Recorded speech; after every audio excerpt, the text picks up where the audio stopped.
What happens in our community, they've got us chasing the bag and not principle and not integrity. What you're seeing, man, in these comedy are people who aren't where they used to be. It's only coming really from a few people. Remember when I said earlier, I've never seen so many cowards and black men in this business? I would have to put my brother Tyler Perry. The entertainment industry is well known for its competitive and sometimes intrusive nature, often delving into personal matters of celebrities. Within this landscape, the music business has gained a reputation for its ruthlessness, with rumors tying it to mysterious. However, the film industry is equally competitive, and the latest controversy involves Mo'Nique, who has reportedly revealed surprising evidence involving Steve Harvey. I heard my brother with my own ears say, she's burned too many and I don't know if there's anything I can do for her. And that hurt my feelings because I'm like, brother. Mo'Nique appears determined to spill some major revelations, this time targeting Tyler Perry. Rumors suggest she's gearing up to expose why Perry might outshine Diddy when it comes to airing dirty laundry. Considering the infamous stories surrounding Diddy, implying Perry might surpass him in this regard is quite shocking. Back in a comedy routine at the Apollo Theater a few months ago, Mo'Nique didn't hold back, accusing Tyler Perry, along with director Lee Daniels and Oprah Winfrey, of blackballing her from Hollywood. Despite her acclaimed role in Daniels' Precious in 2010, Mo'Nique claims she's only been in 4 films since then, blaming this lack of work on what she describes as their blackballing. She first brought up these allegations against the trio back in 2015. Daniels, in response, told The Hollywood Reporter that Mo'Nique is a creative force to be reckoned with. Her demands through Precious were not always in line with the campaign. This soured her relationship with the Hollywood community, the filmmaker said. I consider her a friend. I have and will always think of her for parts that we can collaborate on. However, the consensus among the creative teams and powers thus far were to go another way with these roles. Mo'Nique continued to spill more tea during her Apollo set, expressing that, in her perspective, the term blackballed doesn't quite encapsulate the situation as she sees it. What is that black D connected to? That black man? So no, I was not blackballed. I was whiteballed by some black D who have no balls. Thank you, Mr. Lee Daniels. Thank you, Mr. Tyler Perry. Thank you, Miss Oprah Winfrey, she said. See, I know they like to say, Mo'Nique, you talk too MF much. It would me not to say the real shit. You are not paying me equally. You are not treating me fairly, so you can suck my D if I had one. For context, back in 2009, Mo'Nique had a plan to embark on a press tour for the movie Precious, co-produced by Oprah and Tyler Perry. The intention was to capitalize on the wave of her Oscar nomination buzz. However, the kicker was that they weren't planning to pay her for the tour, and she was already exhausted from filming. Facing this situation, Mo'Nique made the decision to skip the tour and take a much-needed break with her family. At the time, it seemed like a straightforward call, and everyone appeared to be cool with it. I said, Oprah, I'm doing a talk show. I'm doing a comedy tour. I have a husband and I have babies. I have a little bit of downtime and I'm going to take advantage of it. So I'm not going anywhere because I'm not obligated to go anywhere. I've done my part, Mo'Nique recalled. So we mutually agreed to disagree. That was it. Next thing I know, I am considered difficult and hard to work with. Fast forward a few weeks, and suddenly media stories started popping up, portraying Mo'Nique as difficult to work with. All of a sudden, despite winning an Oscar for her role in Precious, no one seemed interested in casting her. Imagine witnessing all your hard work going down the drain. Mo'Nique began connecting the dots, realizing that someone was deliberately working against her. In a recent chat with The Hollywood Reporter, she revealed that Precious director Lee Daniels admitted she was blackballed for not playing the game. Mo'Nique even called out Oprah and Tyler Perry, asking for an apology that is still MIA. She said, if you don't want me to have your brother on the show, I will cancel the show. No show will happen. But I wanted to call you up. After the press tour debacle, Mo'Nique revealed on Comedy Central about Oprah inviting Mo'Nique's brother Gerald and her parents to her show. The backstory is that Mo'Nique's brother had SA her when she was between the ages of 7 and 11, a matter she had been open about in a 2008 interview with Essence. Mo'Nique had confided in Oprah about her strained relationship with her parents due to the A, and Oprah appeared to be understanding. Mo'Nique mentioned that she was okay with Oprah inviting Gerald but didn't want to be a part of it. However, during during the taping, Mo'Nique was blindsided by seeing commercials featuring her family. Oprah had seemingly gone back on her word, pretending to be caring. Mo'Nique demanded an apology, but Oprah offered nothing. No private apology, no public apology, nothing. As of today, Mo'Nique is still waiting for that apology. The fact that Oprah and Tyler Perry are buddies doesn't make the situation any better. Opinions are split on Mo'Nique's actions. Some see it as drama-stirring, while others feel Oprah, Steve, and company owe her an apology. Mo'Nique's conflict with Steve is undeniable, and she's being very direct about it. Rumors suggest she's gearing up to expose all of his secrets. With her deep industry experience, it's plausible she could possess inside information worth revealing. Steve Harvey has gained recognition as one of television's most prolific comedians in recent years. Whether it's his delightful interactions with talented kids on Little Big Shots, or his incredulous reactions to contestants' unexpected answers on Family Feud, Harvey has consistently brought laughter to audiences across America. However, not everyone is amused, particularly comedian and former Hangin' with Mr. Cooper star Mark Curry, who claims that Harvey appropriated some of his material for various television projects. Steve Harvey the job after me. I picked him. Okay, so tell me about never said thank you.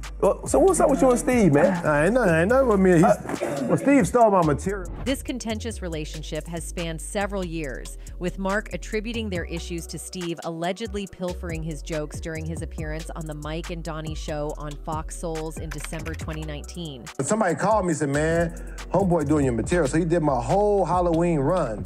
And so my thing is, you don't have to do that, homeboy. Right. So, you know, you made enough money. During that appearance, Curry specifically alleged that Harvey had performed a significant portion of Curry's Halloween routine on his Steve Harvey talk show. Beyond the alleged joke theft, what was particularly distressing for Curry was witnessing someone with a highly successful career using comedic material that could have benefited Curry himself. When he was on the bullshit talk show he had, and he did all my Halloween material one Halloween. I'm watching. In another candid moment caught on camera, Curry shared his perspective on Steve Harvey when approached by a videographer. He asserted his belief that Steve Harvey had allegedly taken not just once but twice from his stand-up material and incorporated it into his former daytime talk show, Steve Harvey and Little Big Shots. He said, "He used my material on both his platforms after I saw him. I talked to him at Def Comedy Jam 25 in 2017, and I said, man, you're using my material. You're taking money out of my pocket. You made enough money, you're very wealthy.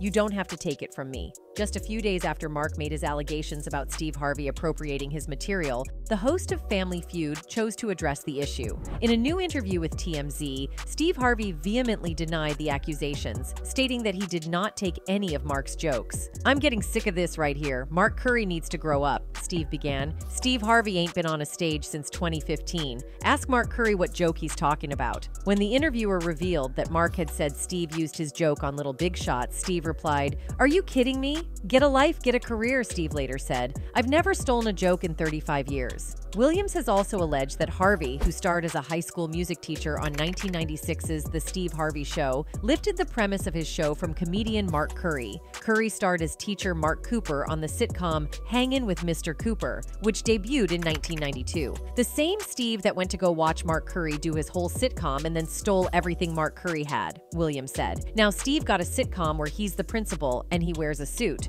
Williams also dissed Harvey's acting chops, skewering Harvey's claim that he didn't want to pursue a film career. "You couldn't be a movie star," Williams said. "There are 30,000 new scripts in Hollywood every year. Not one of them asked for a country bumpkin black dude that can't talk good and look like Mr. Potato Head. There ain't none. You have to have range." The actor-comedian, in a critical stance, addressed fellow comics Cedric the Entertainer, Steve Harvey, and Ricky Smiley during an appearance on the Club Shay Shay podcast. Speaking with host Shannon Sharp, Williams aimed to counter what he considered as untruths spread about him by lowbrow comedians on Sharp's show, characterizing Cedric, Harvey, and Smiley as a gang. He asserted, "For 30 years, they're a group. These aren't three random guys. All of these dudes are co-entwined, and they share secrets, and this is the age of truth." Williams accused Cedric the Entertainer of pilfering a joke from his comedy set in the late 90s, a joke he also performed on the BET program Comic View. Describing the situation, Williams stated, "This is not just a random joke. This is my very best joke, and it's my last joke, and it's my closing passing joke. In 1998, I'm doing this joke. It's on Comic View. Cedric comes to the Comedy Store. He watches me in the audience. He comes backstage. He tells me what a great job I did and how much he loves the joke. 2 years later, he's doing that as his last joke on the original Kings of Comedy, and he's doing it verbatim. Initially, Williams had given Cedric a pass for using the joke, but his stance changed when Cedric denied taking from Williams' material. Williams remarked, "He thought that I was just a no-name comedian and that he could take this joke and nobody would know." Cedric the Entertainer responded to Williams in the comments section of an Instagram post featuring a clip from the Club Shay Shay podcast, dismissing Williams' allegation as revisionist history. "Regardless of whatever Kat's opinion, my career can't be reduced to one joke Kat Williams claims is his," Cedric wrote Wednesday. "I've been in over 40 movies. My specials and brand speak volumes for I Am. The people I have put on, including Cat in the Hat, at the Gibson Amphitheater." Unhesitant to delve into controversial subjects that may discomfort some, Cat Williams has openly addressed issues that have seemingly incurred the displeasure of certain factions within the industry. Multiple incidents indicate that Hollywood might be actively seeking to distance itself from Cat, possibly in response to his unwavering and unyielding stance on these matters. Now reportedly, Mo'Nique is asserting that Oprah is using Steve Harvey to blackball her and many fellow female actresses. The Mo'Nique-Oprah controversy stands out prominently. For those unfamiliar, Oprah Winfrey has been accused of significantly damaging Mo'Nique's career, to the point where Mo'Nique is purportedly facing homelessness. The makers of the film Precious made the decision to send Mo'Nique on a publicity tour in order to capitalize on the enthusiasm produced by the media, as a direct result of the positive critical reception the movie garnered. She said, "I had no idea I'd been blackballed because I don't think that Hollywood has turned its nose up to me," said the actor, suggesting someone had decided to teach Mo'Nique a lesson because she's not playing the game. "And you know what, the thing that left me in awe was that Mo'Nique literally said that Oprah was making unreasonable demands during their movie campaigns. This is what Mo'Nique said. We were out on the campaign and she was making unreasonable demands. And this is where reverse racism, I think, happens." After that, Lee Daniels allegedly made threats against Mo'Nique, telling her that she would face something ugly. Lee was taking Oprah's side, but after some time, Mo'Nique revealed that Lee said some strange things about Oprah. Mo'Nique said, "I think that those are feelings that Mr. Daniels is having." He said, "You know, Mo'Nique, she didn't thank the producers at the Oscars. She didn't thank the studio, and that's just not things that you do." This makes me hypothesize that Oprah is also not good to the junior artists or the staff that are usually present during the movie. It would appear that the general public has long suspected that Oprah is hiding something. The details of Oprah Winfrey's actions extend beyond the mentioned incidents, delving into more disturbing aspects. While Oprah Winfrey is often hailed as the queen of all media, there are instances where she may have missed the mark, at least according to Cindy Crawford. The iconic supermodel shared her perspective on their initial encounter during an episode of the Apple TV Plus docu-series The Supermodels, and seems like she is also not happy with her. So let's get started to know what she has got to say about Oprah. "I was like the chattel or a child, like be seen and not heard. When you look at it through today's eyes, when Oprah's like, stand up and show me your body." Mo'Nique's initial encounter with Oprah Winfrey differed significantly from her later appearance on Oprah's Masterclass in 2013. During that interview, Cindy Crawford candidly discussed how her appearance impacted her self-perception. Crawford revealed feeling judged based on her looks, which motivated her to emphasize her intellect and abilities beyond physical appearance. Before her 2013 Masterclass episode with Oprah Winfrey, Crawford underwent a period of introspection, reevaluating how she was perceived by others. Despite appearing on Oprah 10 times prior, Crawford's memory of her introduction to The Oprah Winfrey Show wasn't entirely positive, particularly when viewed in hindsight. She shed new light on the episode, reflecting on how Winfrey's actions might be interpreted in today's cultural context. Crawford's perspective suggests there may be unresolved issues between her and Winfrey that require addressing. "Show us why you're worthy of being here." In the moment, I didn't recognize it. Only when I look back at it and I was like, oh my gosh, that was so not okay, really. In the pilot episode of The Supermodels, Cindy Crawford reflected on the first time she appeared on The Oprah Winfrey Show. Crawford was just 20 years old when she and her manager, John Casablancas, appeared on The Oprah Winfrey Show for the first time in 1986.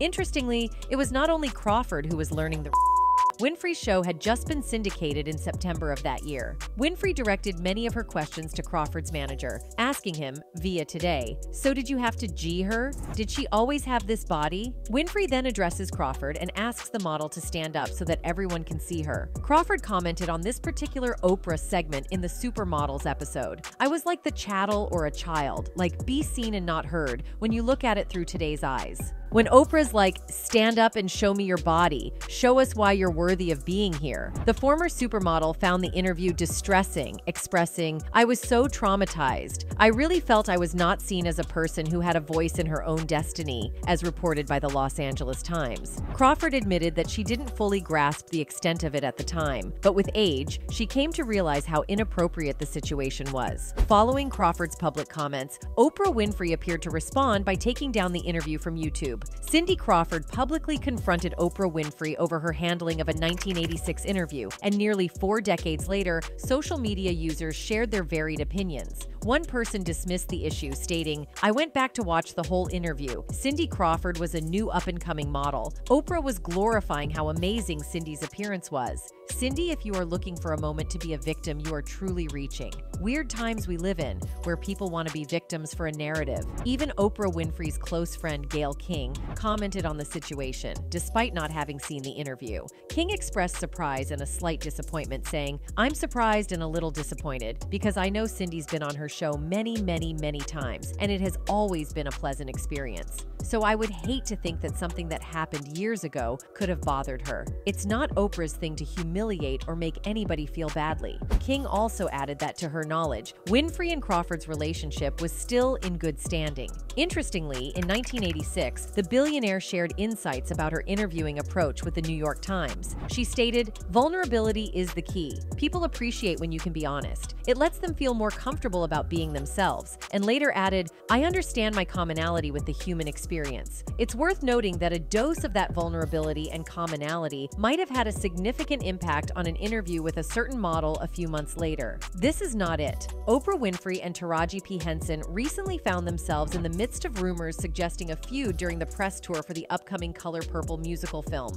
Speculation arose after a viral video sparked fan analysis of the body language between the two stars, implying potential tension. Both Oprah and Taraji quickly addressed the rumors on social media, dismissing any notion of a feud. Oprah praised Taraji's talents and expressed enthusiasm for her portrayal of Shug Avery in the film, while Taraji defended Oprah, emphasizing the support and guidance she had received. The rumors were swiftly dispelled as the two actresses demonstrated solidarity and mutual admiration. Oprah Winfrey has undeniably constructed a formidable media empire spanning television production, acting, and publishing. Her significant contributions have garnered numerous accolades, including the prestigious Presidential Medal of Freedom. Beyond her media ventures, Oprah is celebrated for her philanthropic efforts and advocacy on various social issues. However, during one moment, they seemed out of sync. At a press event on December 12th atop New York City's Empire State Building, a captured video showed what appeared to be an awkward encounter as Oprah approached Taraji. The video suggested a brief exchange where they made eye contact but then looked away.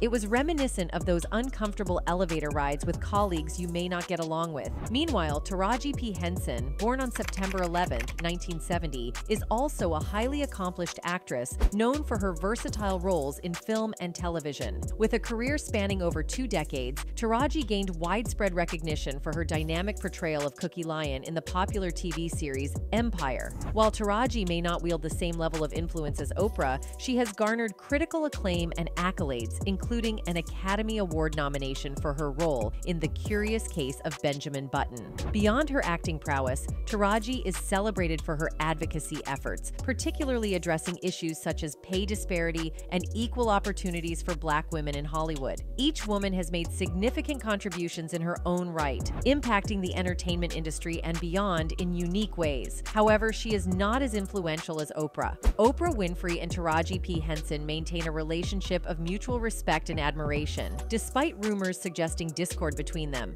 Oprah, a renowned media mogul celebrated for her influential talk show and various philanthropic endeavors, takes on the role of executive producer for the Color Purple musical film. In her social media posts, Oprah has consistently praised Taraji's talent, highlighting her skills and expressing excitement about her portrayal in the film. Conversely, Taraji, an esteemed actress recognized for her versatile roles in both television and film, publicly defended Oprah against any speculation of conflict. She emphasized the unwavering support and guidance she received from Oprah during the project, clarifying the strong bond and positive rapport they share. Taraji's statements effectively dispelled any rumors of friction or animosity between the two, reaffirming the camaraderie and collaboration in their professional relationship. However, during this one moment, they did not synchronize. The December 12th press event, hosted on top of New York City's Empire State Building, captured a moment that appeared to show Oprah awkwardly approaching Taraji. The video suggests a brief exchange where they meet eyes but seem to divert their attention elsewhere. It's reminiscent of those uncomfortable elevator rides with colleagues you may not get along with. While the differences between black billionaires like Oprah and someone like Jeff Bezos are striking,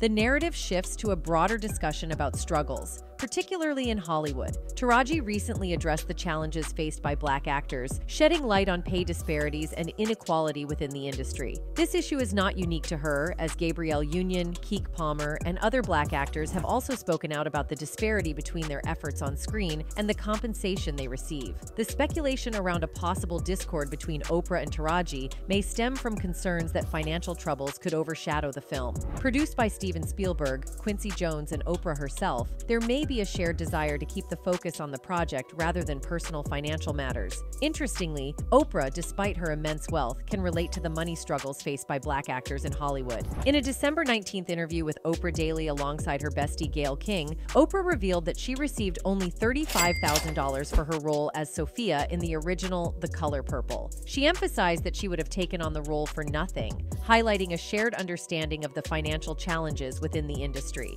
"That's how you know you really love something, when you would do it even if nobody was paying," Oprah said during the interview. Perhaps per social media comments, Oprah already knew that The Color Purple musical stars Fantasia Barrino, whose style has been considerably upgraded, Danielle Brooks, and Taraji were not being paid enough, and they should soldier on for the love of the project. Social media commentary and theories surrounding the payment disparities and dedication of the cast have likely prompted discussions within the media sphere. Taraji's team, or the significant PR machinery associated with The Color Purple, might have become aware of the shifting narrative surrounding the film. Consequently, they may have encouraged Taraji to address the matter publicly, leading to her statement on the issue. Posting a photo to Instagram from that day on top of the Empire State Building, Taraji punctuated a statement with lots of purple hearts. "It is so important for black women and all women of color to support each other. It is also imperative to have women of color in decision-making positions across all industries. Thank you for responding to my message with the compassion, understanding, and support that I've received. With that being said, Miss Oprah has been nothing less than a steady and solid beacon of light to all of the cast of The Color Purple. She has provided encouragement, guidance, and unwavering support to us all. She told me personally to reach out to her for anything I needed, and I did. It took one call, one conversation,